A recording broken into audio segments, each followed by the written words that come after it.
Bueno, siempre se ha visto el lenguaje en general como una herramienta, ¿cierto? Una herramienta que nos permite comunicarnos, una herramienta que nos permite lanzar ideas, una herramienta que de alguna u otra manera nos define también como especie, ¿cierto? Y ha permitido construir la sociedad que tenemos ahorita. Entonces, ese lenguaje, digamos así como puede ser un elemento de civilización, como siempre se ha podido identificar, también es un elemento de barbarie, ¿cierto? Y sobre todo en ese momento, donde es utilizado para descalificar al otro, para deshumanizar al otro y sobre todo para invisibilizarlo y después atacarlo o desaparecerlo físicamente.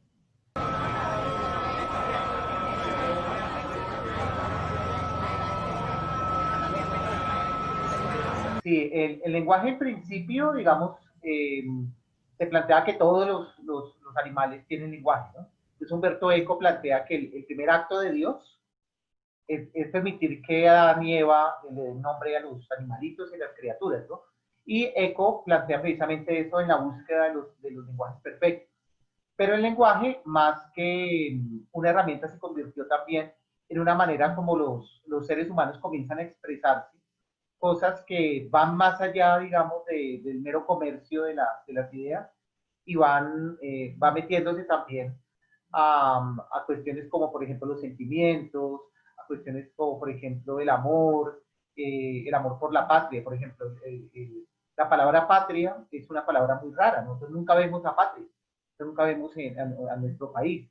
Vemos a nuestro barrio, y tenemos mucho más en común a veces con la gente del barrio que con la gente que abraza una bandera, ¿cierto? Y entonces ese crear esas palabras va permitiendo que creemos también nuevas realidades que nos definen como seres humanos.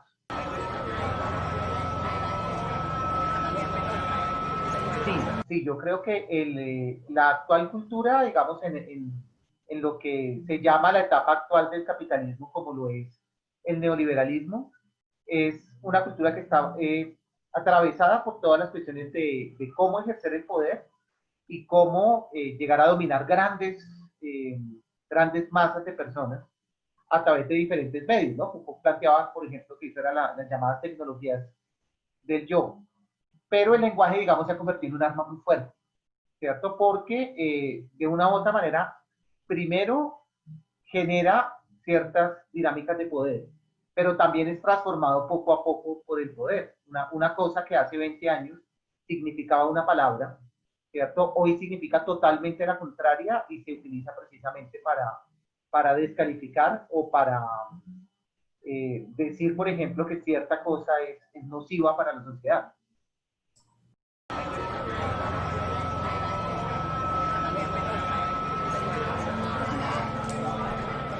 Bueno, Jacobson, que él es un lingüista de mediados del siglo pasado, bueno, de principios y mediados, él plantea que hay 6 funciones las cuales podemos identificar los lenguajes teniendo en cuenta la intencionalidad. Él encuentra que el lenguaje no es totalmente aséptico y no es totalmente eh, ajeno a la realidad, sino que siempre los interlocutores tienen esa intencionalidad. Entonces él va a plantear que una función apelativa, por ejemplo, cuando uno lanza una orden, que hay una función referencial cuando siempre estamos teniendo en cuenta el contexto en el cual se desarrolla una conversación. Hay una función emotiva cuando yo expreso sentimientos. Hay una función metalingüística, por ejemplo, cuando yo hago una reflexión o yo uso una palabra para referirme al lenguaje mismo. Hay una función fática y una función poética, ¿cierto? En las cuales se expresan sobre todo sentimientos y donde normalmente se quiere convencer a la otra persona de algo.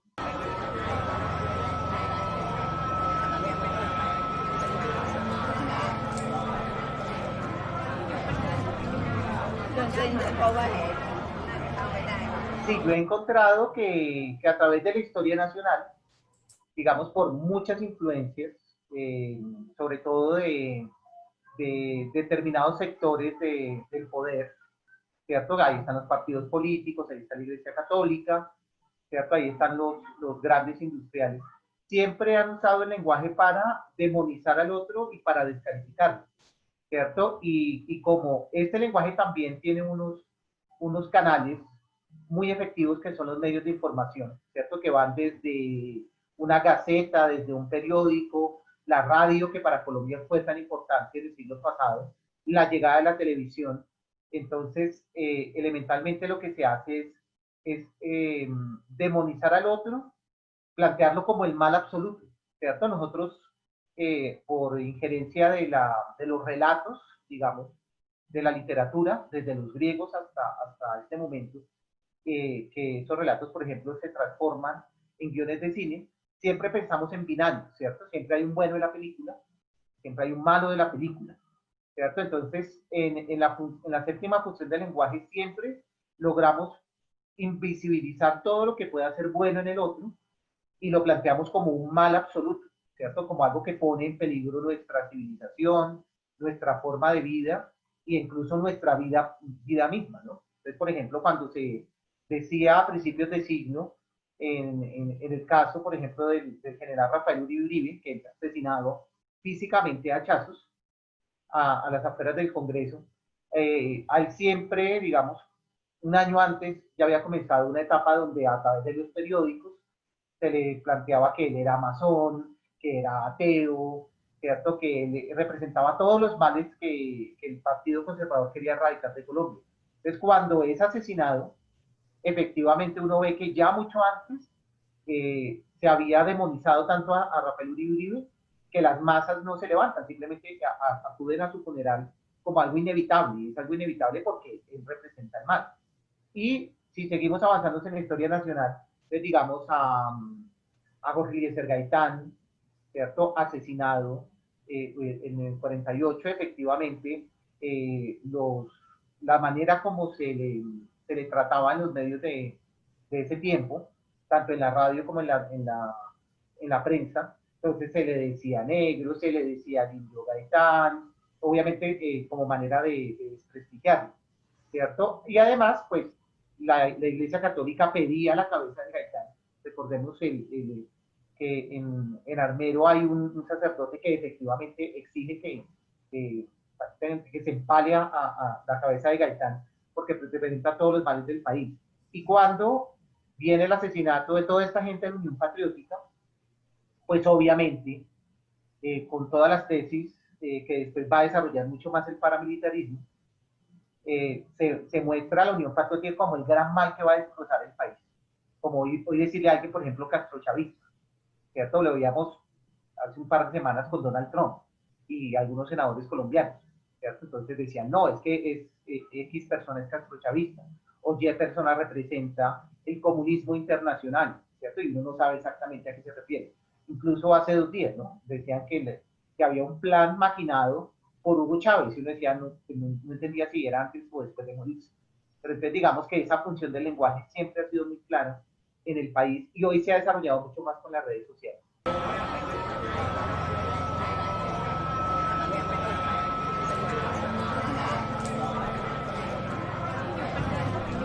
Sí, sí, yo creo que igual que en la Alemania nazi, eh, asesinar a grandes grupos de personas, bueno, a una persona o a muchas personas, requiere también una táctica política, ¿cierto? Es decir, si Hitler antes de los años 30 hubiera lanzado la tesis de matar a 6 millones de judíos, pues todo el mundo lo hubiera votado por enviarlo a un asilo psiquiátrico.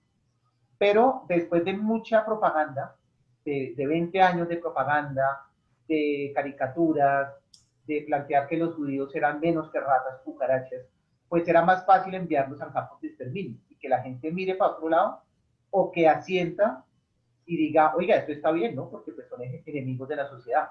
Y si es enemigo el judío, pues también es enemigo el gitano, también es judío, es enemigo el homosexual, pero también es enemigo el que no quiera prestar servicio militar. Entonces, como vemos hoy, digamos, en redes sociales, en un fenómeno pues, que a nosotros nos puede parecer muy gracioso y es eso de las bodegas, ¿cierto? Que uno ve, por ejemplo, en la página del Tiempo, El Espectador o los links de Facebook, uno ve gente que opina de una manera tan grotesca que uno dice, pero es que esto es imposible lanzar una idea así, ¿cierto? No obstante, uno se da cuenta que o son perfiles falsos, o incluso influencers que les pagan por eso, ¿cierto? Por ser grotescos, que es una cosa que a mí me parece muy interesante y que lleva después a la desaparición física de las personas, ¿cierto? Como los miles de líderes sociales que han sido asesinados en estos 5 o 6 últimos años, o los firmantes de la paz, ¿cierto? Se les descalifica y después cuando se mata dicen, pues lo mataron por algo,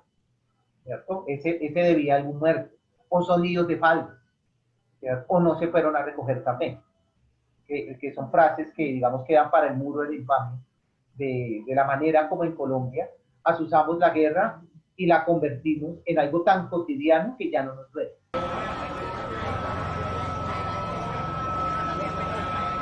Bueno, lo primero es recuperarlo desde la base, ¿no? Es desde la educación. Si recordamos esta novela de 1984 de Orwell, ellos tenían un diccionario cada vez más pequeño, ¿cierto? Ellos hablaban de la neolengua y decían, bueno, entre menos palabras tenga la gente para comunicarse y entre menos ideas tenga para comunicarse, pues el poder va ganando, ¿cierto? En este sentido, digamos, cuando nosotros nos atrevemos a pasarle un libro, ¿cierto? A sugerirle una canción, ¿cierto? A plantearle una película a los chicos de un colegio, los estamos de alguna manera blindando contra esas redes de odio que vienen mediante el lenguaje.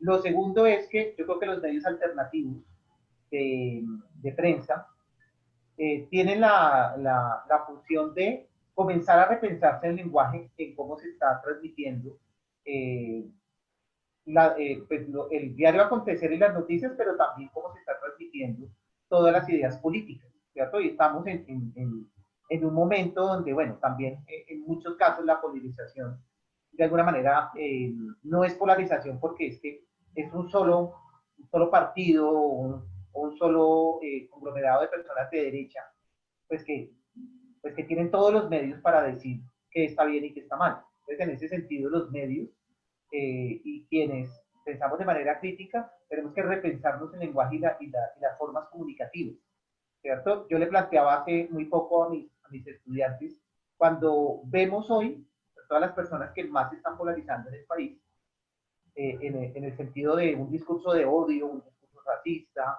un discurso que descalifica a la minga indígena o a los profesores, vemos que son personas que están utilizando el formato del youtuber, ¿cierto? Y ese formato es intencionado. Ese formato no fue el que le cayó del cielo, sino que cogieron toda una estrategia que funciona, ¿cierto? Le funcionaba a la gente para decir, no sé, cualquier cosa, que le gustaban los perros o que le gustaban los gatos, y utiliza esas estrategias tan eficientes para lanzar un discurso de odio, ¿cierto? Entonces yo creo que en ese sentido rescatar el lenguaje, rescatar la belleza de lo que decimos y lo que sentimos es nuestra obligación como sociedad civil, como medios de comunicación y también como maestros en las diferentes instituciones educativas.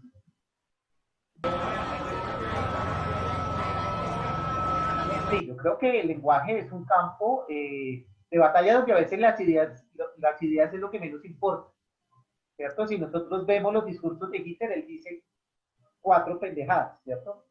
Entonces él dice, viva el pueblo alemán, vamos a bullear a nuestros enemigos, viva el pueblo alemán.